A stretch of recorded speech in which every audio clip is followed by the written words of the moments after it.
got so motherfucking design on right now.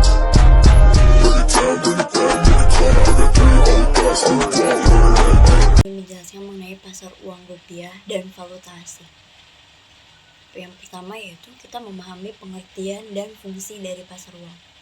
Udah tahu belum sih pasar uang itu apa? Dan kami akan menjelaskan mengenai pengertian dari pasar uang. Jadi, menurut BI mendefinisikan pasar uang sebagai bagian dari sistem keuangan yang dimana terjadi aktivitas perdagangan pinjam-meminjam ataupun pendanaan jangka pendek yang kurang dari 1 tahun dalam valuta rupiah maupun asing. Pasar uang ini memiliki peran dalam mentransmisi stabilitas sistem keuangan, kebijakan moneter, dan melancarkan sistem pembayaran di Bank Indonesia. Pasar uang ini, pasar uang yang baik valuta rupiah maupun asing menjadi sarana Bank Indonesia dalam pengendalian moneter. Bank Indonesia berkepentingan terhadap pasar uang yang efisien, transparan, dan liquid, karena akan mendukung penerapan kebijakan moneter, makroprudensial, sistem pembayaran, dan pengelolaan uang rupiah yang efektif, dan memberikan kemudahan untuk pelaku pasar mendapatkan dana untuk aktivitas permodalan, investasi, maupun aktivitas ekonomi lainnya. Selanjutnya yaitu ada perbedaan pasar uang menurut Bank Indonesia di tahun 2021, yaitu yang pertama ada pasar uang rupiah, yang dimana pasar uang rupiah ini bagian dari pasar uang yang terkait dengan aktivitas penerbitan dan jual beli instrumen keuangan dengan kurun waktu kurang dari 1 tahun, ya seperti pinjam meminjam, investasi, dan transaksi lainnya dalam valuta rupiah. Ada juga yaitu pasar uang valuta asing, yang dimana juga bagian dari pasar uang yang terkait dengan aktivitas penerbitan dan jual beli instrumen keuangan dengan jangka waktu kurang dari 1 tahun juga, yang dimana pinjam meminjam atau investasi dan transaksi lainnya dalam valuta asing. Pasar ini melibatkan pertukaran antara dua valuta yang berbeda, namun tidak termasuk penukaran bank notes pada money changer. Sedangkan instrumen keuangan merupakan sebuah kontrak yang memberikan hak kepada pemegangnya untuk mendapatkan manfaat dari penerbit atau pihak tertentu dan dapat dipindah tanda tangankan atau dijual belikan di pasar keuangan, baik secara konvensional maupun syariah. Bisa dilihat juga dari fungsi pasar uang yang memiliki beberapa fungsi. Di antaranya satu, yaitu memenuhi kebutuhan likuiditas jangka pendek lembaga keuangan atau perusahaan. Melalui pasar uang, lembaga keuangan ini atau perusahaan dapat memperoleh pendanaan jangka waktu yang pendek, bertemu dengan pemilik dana yang mengalami kelebihan likuiditas. Lembaga keuangan atau perusahaan memiliki kelebihan dana dalam bentuk dana segar yang dapat diinvestasikan dengan tujuan untuk mendapatkan imbal hasil dari investasi tersebut. Yang kedua, Bank Indonesia ini memiliki peran untuk mencapai dan menjaga nilai rupiah yang stabil, dan peran tersebut dijalankan dengan melakukan operasi pasar terbuka dan memanfaatkan SBI sebagai instrumennya. Yang ketiga, ada yang membantu pemerintah dalam pembangunan negara. Pemerintah juga dapat menerbitkan dan menjual beberapa instrumen pasar uang dalam rangka menghimpun dana dari masyarakat untuk keperluan pembangunan negara. Dengan begitu, masyarakat telah ikut aktif dalam pembangunan negara. Yang keempat, menyediakan pilihan investasi yang rendah risiko. Pasar uang menyediakan pilihan investasi kepada masyarakat dengan risiko yang rendah. Yang kedua itu memahami instrumen dan produk pasar uang. Menurut Bank Indonesia tahun 2021 menetapkan bahwa produk pasar uang ini meliputi instrumen keuangan yang berupa A. Penerbitan instrumen pasar, dan B. Aktivitas transaksi di pasar uang.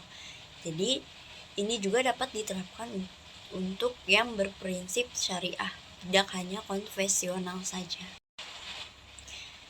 Instrumen pasar uang di Indonesia menurut Planning Tias 2019 antara lain yaitu Sertifikat Bank Indonesia atau singkatan dari SBI. Menurut Nugroho Heni, di tahun 2013 menyatakan bahwa SBI ini merupakan surat berharga bermata uang rupiah yang dikeluarkan oleh BI atau Bank Indonesia yang juga sebagai pengakuan utang, pembayaran imbalan atau bunga dengan sistem diskonto. Penentuan suku bunga SBI ini adalah dengan sistem lelang dan BI rate yang merupakan patokan dalam menentukan tingkat suku bunga tersebut.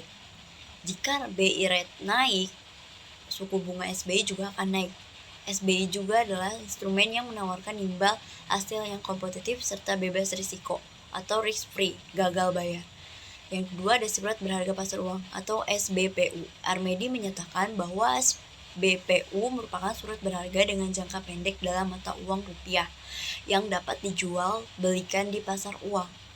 Fataruba menyatakan juga bahwa SBPU merupakan surat berharga jangka pendek dalam mata uang rupiah yang diperjualbelikan secara diskonto dengan baik dengan Bank Indonesia atau di pasar uang. Yang ketiga ada Interbank Call Money Market atau ICMM yang menurut Haryadi di tahun 2013 menyatakan bahwa ICMM merupakan kegiatan pinjam-meminjam dana antara bank untuk pengelolaan likuiditas untuk mengatasi kekurangan likuiditas. Bank yang mengalami kekurangan likuiditas akan mengambil posisi di ICMM untuk memenuhi kebutuhan likuiditas jangka pendeknya. Sebaliknya, bank yang memiliki kelebihan likuiditas akan mengambil posisi untuk mengambil potensi keuntungannya. Yang keempat, ada commercial paper atau CP. Menurut Yustitanti, di tahun 2017 juga menyebutkan bahwa surat berharga komersial atau negotiable instrument merupakan surat yang dikeluarkan oleh penerbit sebagai pelaksanaan pemenuhan suatu prestasi, yaitu pembayaran sejumlah uang atau surat pemerintah kepada pihak ketiga atau pernyataan sanggup untuk membayarkan sejumlah uang kepada pemegang surat berharga tersebut. Surat berharga komersial yang diperjualbelikan di pasar uang dalam bentuk unsecured bearer notes dan memiliki jangka waktu maksimal 270 hari. Adapun yang 5 yaitu repurchase agreement atau repo. Bank Indonesia menyebutkan bahwa repurchase agreement atau repo adalah transaksi jual atau beli surat berharga dengan janji beli atau jual kembali pada waktu dan harga yang telah ditetapkan atau secured transaction. Yang keenam yaitu ada bankers acceptance, merupakan instrumen pasar uang yang relatif aman dan liquid, terutama jika bank pembayar mempunyai kredit rating yang bagus. Bank bertanggung jawab juga untuk melakukan pembayaran. Dalam hal ini, bank yang menerima dan memproses tersebut memiliki suatu janji atau jaminan yang tak bersyarat untuk membayar sebesar nilai nominal akseptasi tersebut pada saat jatuh tempo. Ini berarti bank menjamin eksportir dan investor dalam pasar uang internasional dari kemungkinan terjadi gagal bayar atau default. Yang ketujuh yaitu sertifikat deposito. Peraturan Bank Indonesia nomor 19 2 PBI 2017 tentang transaksi sertifikat deposito di pasar uang menyebutkan bahwa sertifikat deposito merupakan simpanan berjangka atau deposito yang bersertifikat menyimpannya dapat dipindah tangankan. Perlu diingat bahwa sertifikat deposito berbeda dengan deposito atau simpanan berjangka 1, 3, 6, 12, dan 24 bulan yang ditawarkan perbankan karena bukan surat pengakuan utang dan tidak bisa dipindah tangankan. Baik, saya akan menjelaskan memahami transaksi di pasar uang rupiah dan pasar uang valuta asing.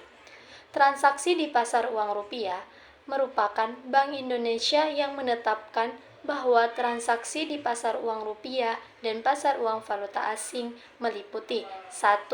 Aktivitas jual beli instrumen keuangan, dan yang kedua, aktivitas pinjam meminjam dalam rupiah atau valuta asing di luar kredit atau pembiayaan syariah, dan yang ketiga, aktivitas pinjam meminjam instrumen keuangan, dan yang keempat, aktivitas transaksi derivatif suku bunga rupiah atau valuta asing, dan yang kelima, aktivitas lainnya. Adapun jenis-jenis pasar uang menurut pelaku. Yang pertama, pasar uang antar bank atau PUAP rupiah merupakan aktivitas pinjam-meminjam dana antar bank dalam negeri untuk mata uang rupiah, tidak dibutuhkan agunan. Dan yang kedua, pasar uang antara bank falas luar negeri atau PUAP falas LN merupakan transaksi pinjam-meminjam dana antara bank dalam negeri dengan bank luar negeri dalam mata uang USD, tidak dibutuhkan agunan.